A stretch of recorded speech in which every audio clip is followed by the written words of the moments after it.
വീടൊക്കെ പണിഞ്ഞു കഴിയുമ്പോ ഒറിജിനൽ വീട് പോലെ ഇരിക്കുമെന്നാ മിട്ടിച്ചേട്ടൻ പറഞ്ഞു. ആ എല്ലാരും കണ്ണുകളിയുണ്ട് എന്റെ വീട് കണ്ടിട്ട്. ശരിക്കും റിയലിസ്റ്റിക് ആയിട്ട് തോന്നും. உன்னை பார்த்தாலே தெரியுது நீ ரொம்ப சூப்பர்னு. പിന്നെ ചെക്കൻ സൂപ്പർ അല്ലേ? അതെല്ലാവരും പറയാറുണ്ട്. ഞാൻ പഠിക്കാത്തോണ്ടാ. എക്സാമിന്റെ തലേ ദിവസം ഇരുന്ന് പഠിച്ചാൽ എനിക്ക് ഫുള്ള് മാർക്ക് കിട്ടും. മിട്ടിച്ചേട്ടാ നമുക്കൊരു സ്ഥലം നോക്കാം. നീ മിണ്ടായിരിക്കും പാറു.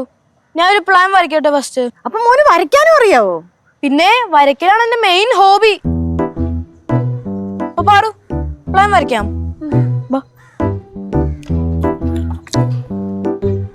കണ്ടോ ആ മിട്ടുക്കൊച്ച് എല്ലാ കാര്യത്തിനും മിടുക്കനാ.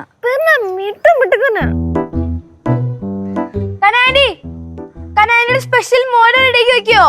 கண்டிப்பா ഒരു വലിയ ബൗളിലാക്കണേ. ஷோர். பாருங்க அவனுக்கு என்னோட மோரு ரொம்ப பிடிக்குது.